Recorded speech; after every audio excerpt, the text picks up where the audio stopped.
विधेय कौन सा है। अब हम करेंगे वाक्य के भेद। वाक्य के भेद कितने होते हैं, तो हम डायरेक्टली कोई उत्तर नहीं दे सकते हैं। हमें कहना होगा कि दो आधारों पर अलग अलग भेद किए जाते हैं। पहला आधार है रचना और दूसरा आधार है अर्थ। रचना के आधार पर यदि हम बात करें तो वाक्य 3 प्रकार के होते हैं, सरल, संयुक्त और मिश्रित वाक्य। अर्थ के आधार पर वाक्य 8 प्रकार के होते हैं, विधानवाचक, निषेधवाचक, प्रश्नवाचक, संदेहवाचक, इच्छावाचक, संकेतवाचक, आज्ञावाचक और विस्मयवाचक। अब हम अर्थ के आधार पर जो वाक्य के 8 भेद हैं, इन सबको विस्तार से पढ़ेंगे और रचना के आधार पर वाक्य के जो 3 प्रकार होते हैं उसको हम विस्तार से अगले वीडियो में पढ़ेंगे। तो हम अभी पढ़ते हैं अर्थ के आधार पर वाक्य के 8 भेद। पहला, विधानवाचक। विधान है ना, आपने सुना होगा कि यह तो विधाता का विधान है, यह तो नियति का विधान है। तो जब जो होना होता है तब वो होता है। आप देखें विधानवाचक की परिभाषा क्या है। जिन वाक्यों में किसी कार्य के करने या होने का बोध हो, करने या होने का बोध हो, उसे हम विधानवाचक वाक्य कहते हैं। ये वाक्य आधार अर्थात मुख्य वाक्य होते हैं। जब जो होना होता है या करना होता है तब वह अपने आप होता है या किया जाता है। जैसे बालक दूध पी रहा है, बालक के दूध पीने का समय हो गया होगा, उसको दूध पीना होगा तो वो पी रहा है, सामान्य वाक्य हैं। ऐसे वाक्य विधानवाचक के अंतर्गत आते हैं। आकाश में बादल छा गए, ठीक है। दूसरा है निषेधवाचक। निषेध शब्द का अर्थ है मना करना। जिन वाक्यों में किसी कार्य के न होने या न करने का बोध हो उन्हें हम निषेधवाचक वाक्य कहते हैं। जैसे मैं आज परीक्षा नहीं दूंगा। अब जो भी कह रहा है विद्यार्थी, उसकी अपनी मर्जी, नहीं देगा, लेकिन नहीं आ गया है, इनकार कर दिया गया है, अर्थात निषेध कर दिया है, उसने न करने की बात कही, अतः यह निषेधवाचक वाक्य कहलाएगा। तुम बाहर मत खेलना। मत यानी मना करना।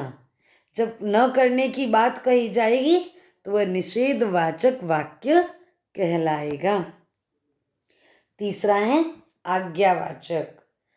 जिन वाक्यों में किसी बात या काम के लिए आज्ञा दी जाए, प्रार्थना की जाए, तब वह आज्ञावाचक वाक्य के अंतर्गत आएगा।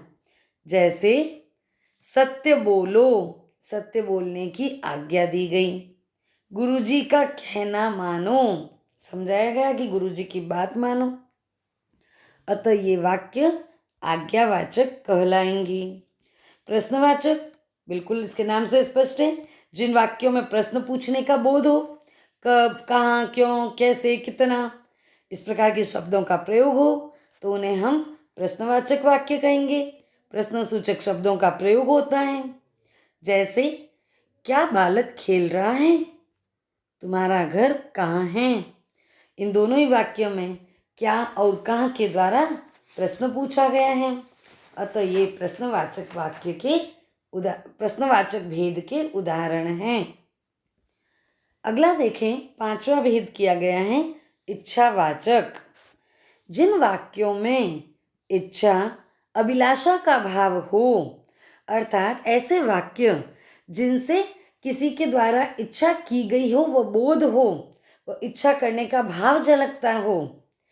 जैसे ईश्वर करे तुम प्रथम आओ, यानी किसी ने यह इच्छा की कि सामने वाले से यह इच्छा रखी कि ईश्वर करे तुम प्रथम आओ। वह एक स्कूटर खरीदना चाहता है, तो उसके खरीदने की चाहत है, इच्छा है। ऐसे वाक्य जिनसे इच्छा या अभिलाषा का पता चले इच्छावाचक वाक्य भेद के अंतर्गत आएंगे। विस्मयादिबोधक वाक्य, अर्थ के आधार पर हमें यह बोध हो कि जिन वाक्यों में विस्मय, हर्ष, शोक, घृणा आदि का भाव है, तो ऐसे वाक्य विस्मयादिबोधक वाक्य कहलाएंगे। जैसे हाय बेचारा मर गया, उफ कितनी गर्मी है, वाह कितना सुंदर नजारा है, शाबाश ऐसे ही प्रथम आना।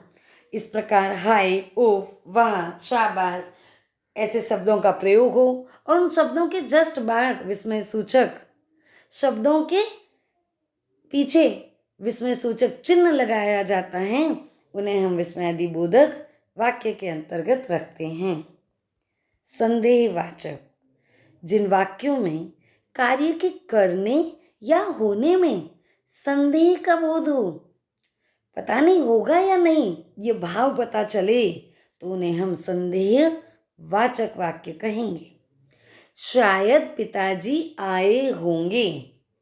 मान लीजिए विद्यार्थी विद्यालय में है, अध्यापिका ने पूछा पिताजी कहाँ हैं, और आपको पता था कि आज सुबह पिताजी घर आने वाले हैं, स्टेशन से पहुंचने वाले होंगे, तो आप जवाब देंगे शायद पिताजी आए होंगे।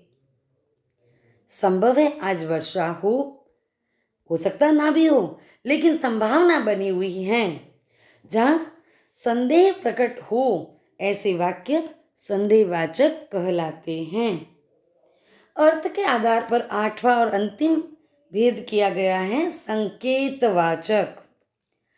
संकेतवाचक वाक्य उसे कहते हैं जिसमें कंडीशन हो, जिन वाक्यों में शर्त हो, अर्थात एक काम का होना या न होना उस वाक्य में आए दूसरे काम के होने या न होने पर निर्भर करता है।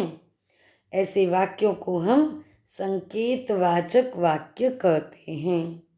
जैसे यदि तुम पढ़ते तो पास हो जाते।